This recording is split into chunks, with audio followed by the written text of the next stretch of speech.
আজকে উত্তর ত্রিপুরা জেলার ভারতীয় জনতা পার্টির উদ্যোগে বিকশিত ভারত সংকল্প যাত্রা সেটাকে সামনে রেখে যেখানে বিশাল জনসভা, এই জনসভায় উপস্থিত আছেন একটু আগে যিনি ওনার মূল্যবান বক্তব্য এবং বিস্তৃতভাবে এখানে আলোচনা রেখেছেন আমাদের সবার প্রিয় ভারতীয় জনতা পার্টি ত্রিপুরা প্রদেশের মাননীয় সভাপতি শ্রী রাজীব ভট্টাচার্য মহোদয়, আমার বন্ধুবর পবিত্র বিধানসভা মাননীয় স্পিকার এবং আপনাদের অত্যন্ত জনপ্রিয় বিধায়ক শ্রী বিশ্ববন্ধু সেন মহোদয়, এখানে উপস্থিত আছেন আমাদের ত্রিপুরা প্রদেশ বিজেপির মাননীয় সহসভাপতি শ্রী তাপস ভট্টাচার্য মহোদয়, উপস্থিত শ্রী ভবতোষ দাস মহোদয়, অনারেবল সভাধিপতি এই নর্থ ত্রিপুরা জেলা পরিষদের, মঞ্চে আসীন আছেন চেয়ারম্যান ধর্মনগর মিউনিসিপাল কাউন্সিলের শ্রী প্রদ্যুৎ দে সরকার,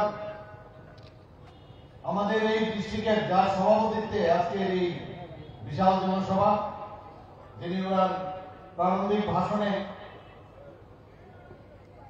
অনেক মূল্যবান বক্তব্য এখানে রেখেছেন শ্রীমতী মলিনা দেবনাথ মহোদয়া, এবং বিজেপি নর্থ ত্রিপুরার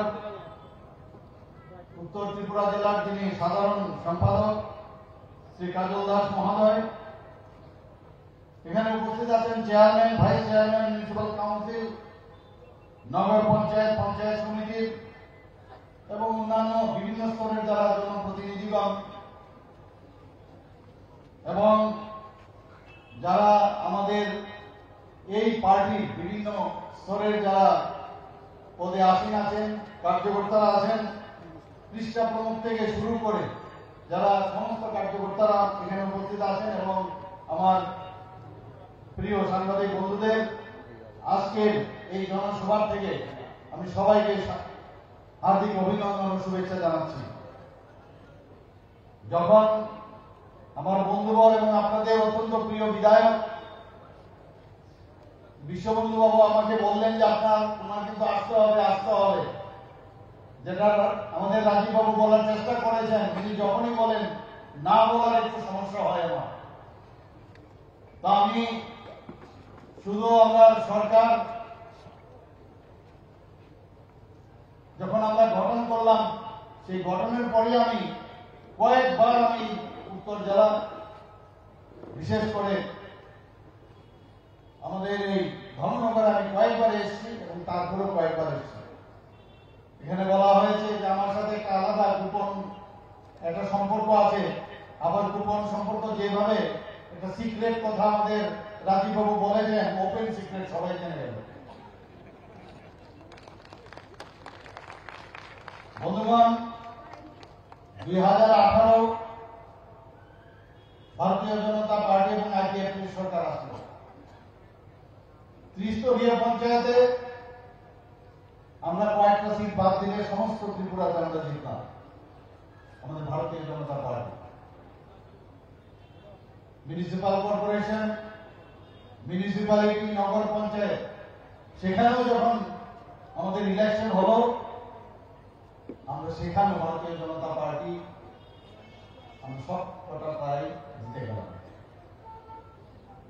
2019-এ যখন লোকসভার ইলেকশন হলো, ত্রিপুরার ইতিহাসে প্রথমবার দুটো সিটেই ভারতীয় জনতা পার্টি জিত হাসিল করে।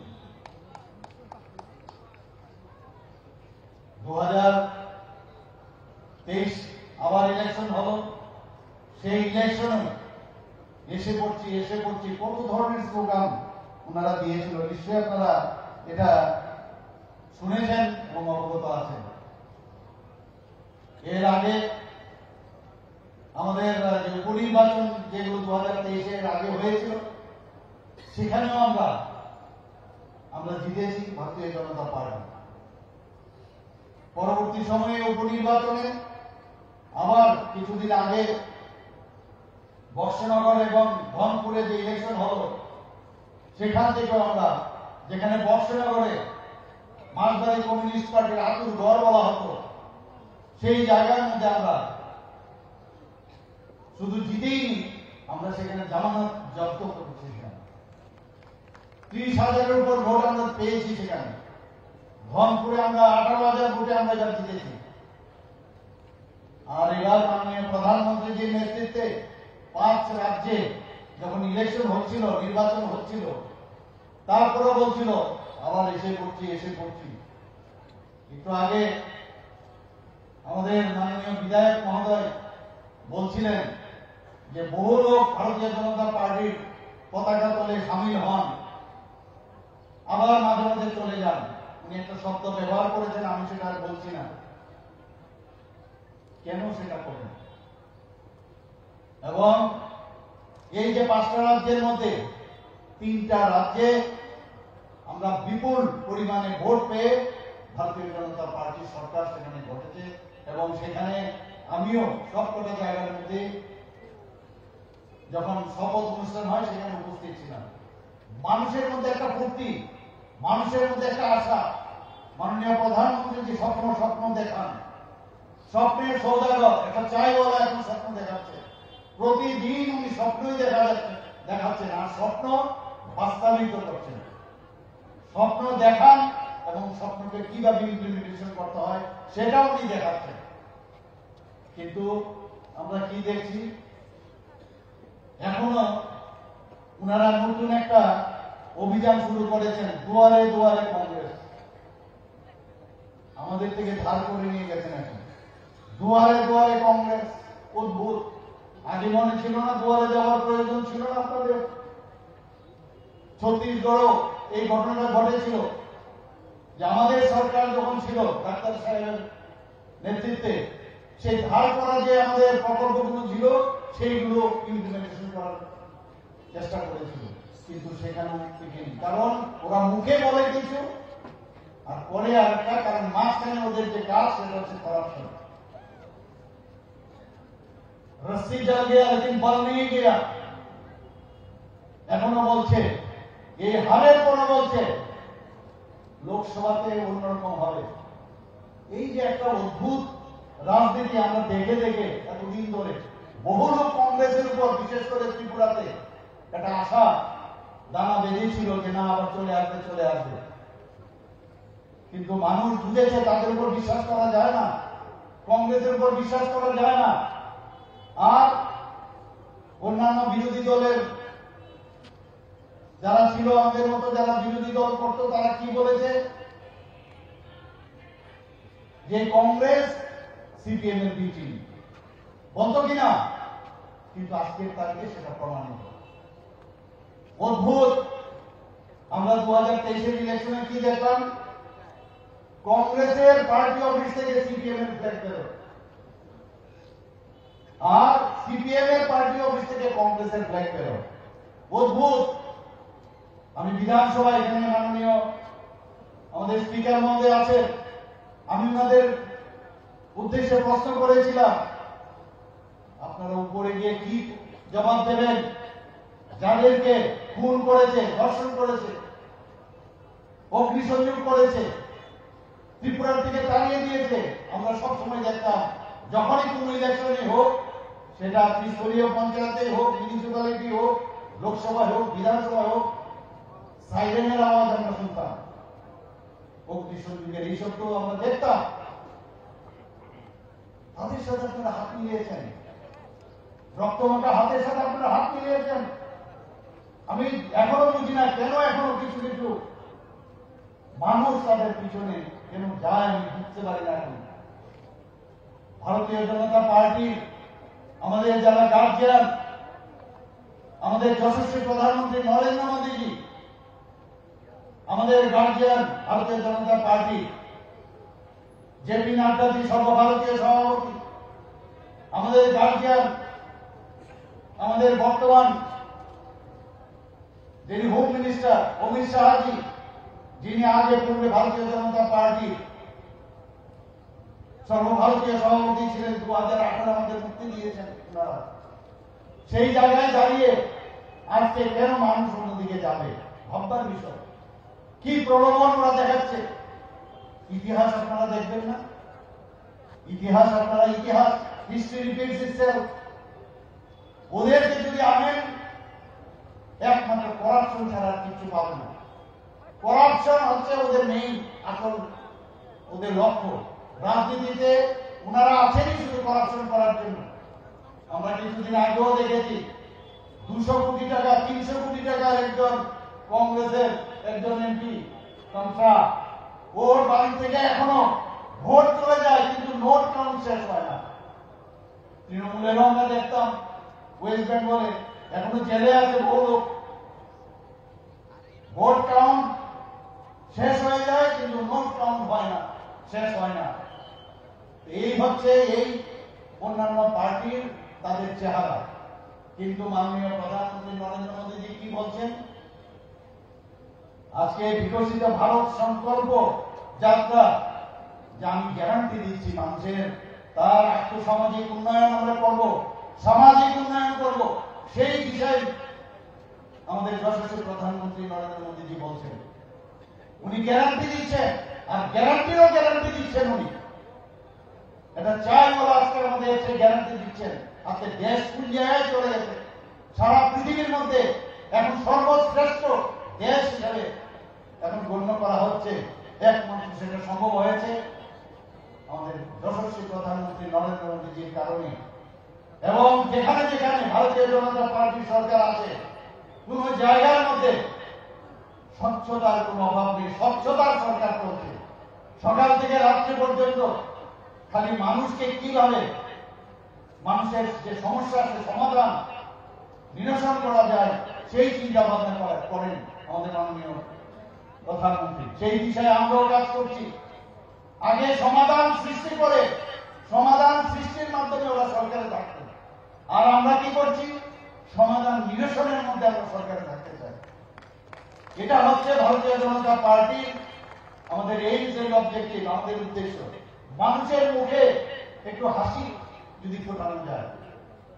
আমরা 35 বছর ত্রিপুরাতে কমিউনিস্টদের রাজত্ব আমরা দেখেছি। এদের স্লোগান যদি এখানে বলি শেষ করা যাবে না। আমি কালকেও একটা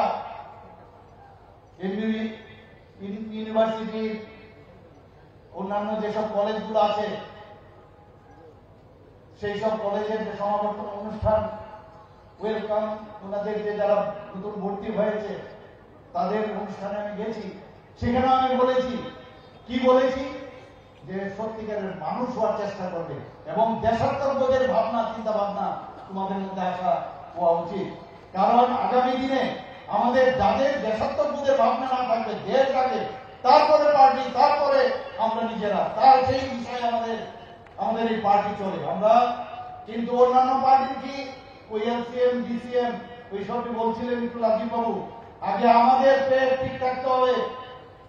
আর আমাদের এখানে দেশাত্মবোধের ভাবনা চিন্তায় মাননীয় প্রধানমন্ত্রী বলছেন সংকল্প যাত্রা, সংকল্পনা সেটাকে সিদ্ধি লাভ করা পর্যন্ত মাননীয় প্রধানমন্ত্রী সেই বিষয় চলছেন। যারা গরিব অংশের মানুষ, যারা একদম লাস্ট মাইলে অন্তিম জায়গায় আছেন, তাদেরকে যেসব আমাদের বেনিফিশিয়ারি স্কিম, ফ্ল্যাগশিপ স্কিম আমাদের মাননীয় প্রধানমন্ত্রী করেছেন, বিস্তৃতভাবে আলোচনা করেছেন।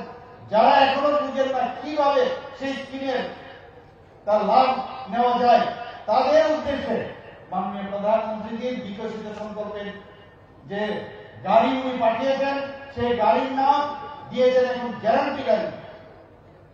মোদীজির গ্যারান্টি গাড়ি আপনাদের এখানেও এসেছে। বিভিন্ন গ্রাম পঞ্চায়েত, ডিসি, নগর panchayat, municipality, sub divisional area, district সব জায়গায় ঘুরছে। 16টা সেই মোদীজির গ্যারান্টি গাড়ি এখন পৌঁছে গেছে। সেই গ্যারান্টি গাড়ির মধ্যে কি আছে, কি কি স্কিম আছে, আমাদের দেশের প্রধানমন্ত্রী কি কি স্কিম করেছেন, কি কি লাভ হবে, কিভাবে লাভবান হবেন যারা, ওরা দুয়ারে দুয়ারে এখন ঘুরছেন। আর মাননীয় প্রধানমন্ত্রী আগেই দুয়ারে দুয়ারে চলে গেছেন উইথ গিফট। তাদের সুবিধাগুলো সমস্ত যেগুলো সরকারের যে মানুষের প্রয়োজন সেগুলো। আর এখন ওনারা দুয়ারে দুয়ারে ঘুরছে, নতুন করে স্কিম ওরা তৈরি করেছেন। আমি জানি এইসবে মানুষ কোনো অবস্থায় অ্যাকসেপ্ট করবে না, কোনো অবস্থায় না। কারণ ওনাদের বহুবার মানুষ তারা পরীক্ষিত, তারা অনেকবার ওনাদের সুযোগ ছিল, কিন্তু তারা করবে না। ওরা তো এরকম একটা অবস্থা করেছে,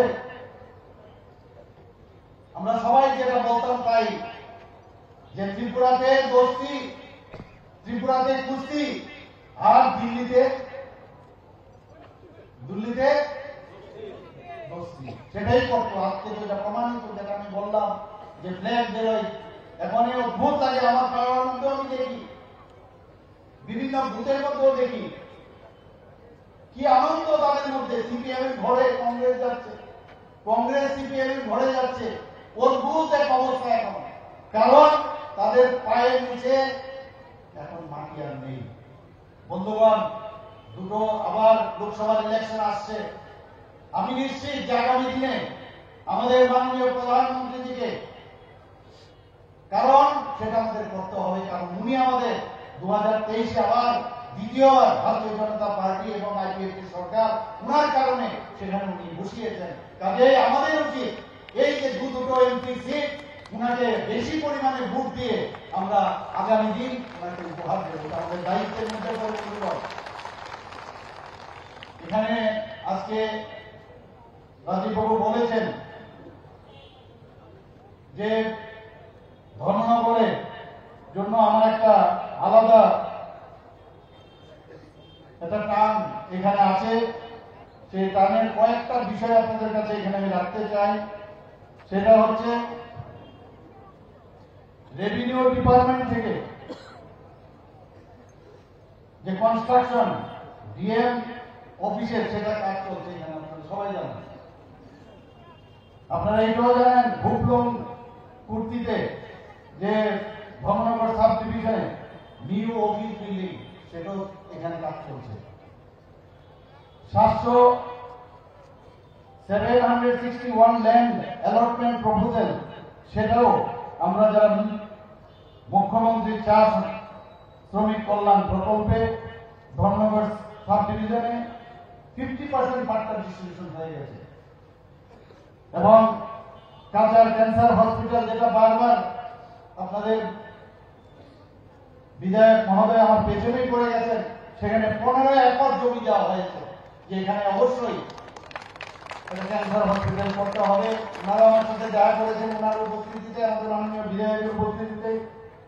আপনারা এটাও জানেন যে বিভিন্ন জায়গায় আমাদের এখানে যে ইউনিভার্সিটি আসছে এবং বিধানসভায় আমরা পাস করেছি, সাউথে করেছি, ওয়েস্ট ডিস্ট্রিক্টে করেছি, কেননা নর্থেও করবে। মুলিনাদি আমাকে বারবার তার জন্য বলেছেন 25 একর জমি আলিয়াবাদ ইন্টারন্যাশনাল ইউনিভার্সিটিকে আমরা দিয়েছি।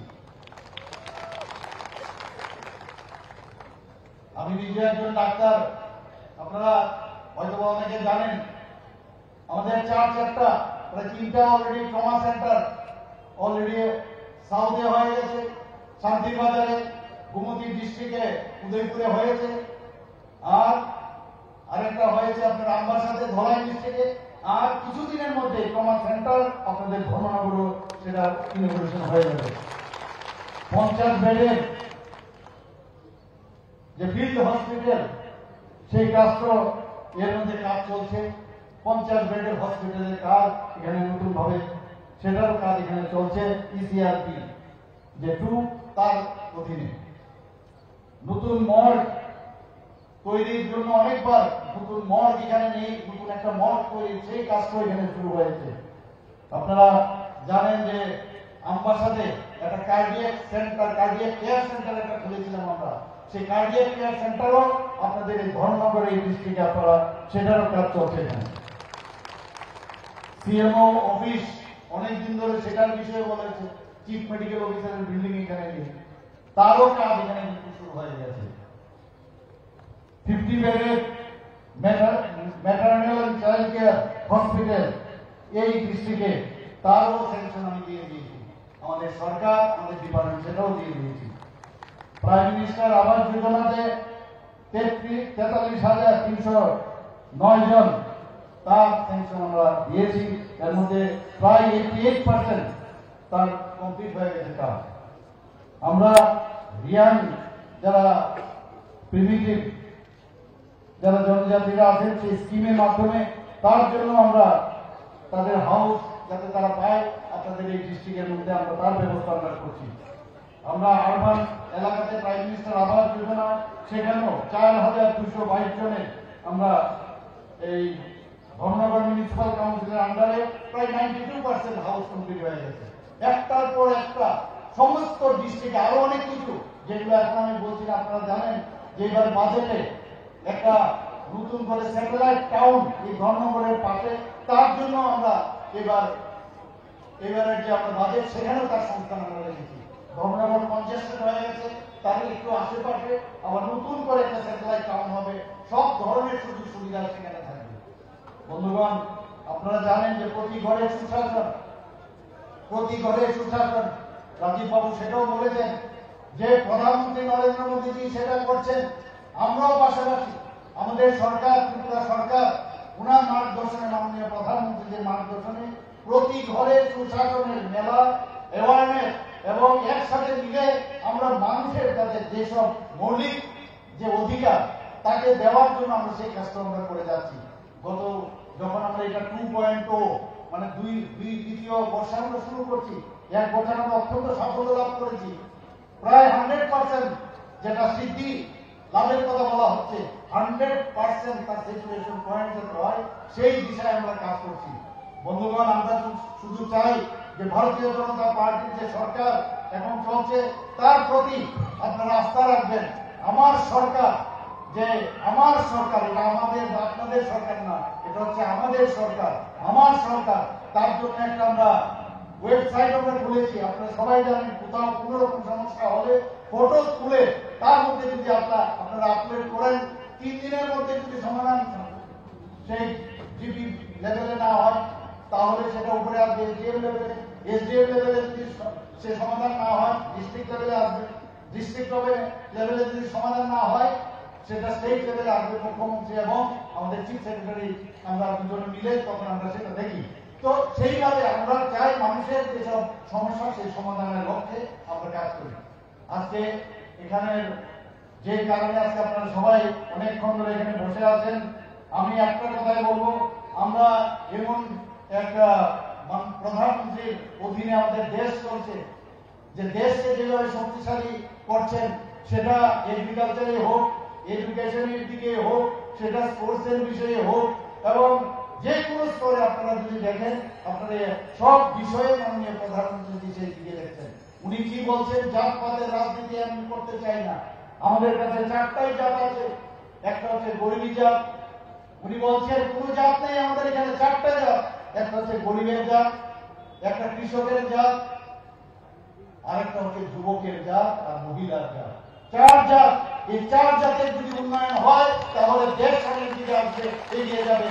আমরাও সেই বিষয়ে করছি, এখানে মা বোনেরা আছেন, মহিলাদের সশক্তিকরণের চেষ্টা আমরা করছি, যুবক ভাইয়েরা আছে তাদের জন্য আমরা চেষ্টা করছি, বিভিন্নভাবে বিভিন্ন প্রকল্প আমরা করছি, আমাদের কৃষক ভাইদের জন্য আমরা কাজ করছি। আপনারা জানেন মাননীয় প্রধানমন্ত্রী জিরো ব্যালেন্সের যে কথাটা এখানে বলা হয়েছে, শুরু করেছিল, অনেকে বলছিল যে কি করে সম্ভব হবে। এই জিরো ব্যালেন্সের কারণে আজকে ট্রান্সপারেন্সির মাধ্যমে, ডিবিটির মাধ্যমে সমস্ত টাকা পয়সা এক মুহূর্তে সেটা পৌঁছে যাচ্ছে মানুষের অ্যাকাউন্টে, এবং শেষ পর্যন্ত আজকে এই যে অ্যাকাউন্ট খুলেছে তাদের কি লাভ হয়েছে, এই যে 2 লাখ টাকা মানুষের যে জীবন সুরক্ষার জন্য মাননীয় প্রধানমন্ত্রী হিসেবে শুরু করেছেন, এবং বিভিন্ন প্রকল্পের কথা তো এখানে বলা হয়েছে, এবং শেষ যে প্রকল্প নিয়ে অ্যানাউন্স করেছেন বিশ্বকর্মা পূজার সময়, বিশ্বকর্মা যোজনা, সেটা কি, সেই কাজটা হচ্ছে যে 18 যে শ্রেণী আছে যারা ছোট মিস্ত্রি, বিভিন্ন যেসব কোবলার, তাদের কথা চিন্তা করে 13,000 কোটি টাকা প্রকল্প করেছেন। আপনারা ভাবুন কি প্রধানমন্ত্রী আমরা পেলাম, কি ধরনের প্রধানমন্ত্রী আমরা পেলাম, যাকে আজকে সারা ভারতবর্ষে সবাই শ্রদ্ধার চোখে দেখেন, এবং সারা পৃথিবীর লোক ওনাকে সেলুট করেন। কোথাও বিদেশে গেলে কেউ পায়ে ধরে নমস্কার করেন, পায়ে ধরার দিকে আমরা দেখিনি, বহু রাষ্ট্রপ্রধান ওনাকে পায়ে ধরে নমস্কার করেন, ওনাকে বস, মিস্টার বস বলে ওনাকে অ্যাড্রেস করেন। এর জন্য আমাদের গর্ববোধ হয়, এইরকম একটা প্রধানমন্ত্রী আমরা পেয়েছি। G20 আমরা দেখেছি কিভাবে ভারতকে যে জায়গায় উনি নিয়ে গেছেন, সত্যি আজকে আমাদের আনন্দে আমাদের বুক মানে গর্ববোধ হয়। আমাদের যারা এখানে উপস্থিত আছেন, মা ও বোনেরা, আমাদের কার্যকর্তারা যারা আজকে জয়েন করেছেন, ছাড়বো না অন্যান্য পার্টি। আমি যেহেতু জানি সেন্ট্রাল নার্ভাস সিস্টেম সব জায়গায় বলি, আমি যেহেতু ডাক্তার, অনেক সময় মাঝে মাঝে যখন ইনফেকশন আসে অনেক লোকের মধ্যে দেখি কাঁপুনি ছুটে, যে কি মনে হচ্ছে সিপিএম কংগ্রেসের যে ঐক্যবদ্ধ তারা ওদের চলে আসবে, তোর ডান পাটা ওদের দিকে দিয়ে রাখি আর বা পাটা বিজেপির দিকে দিয়ে রাখি।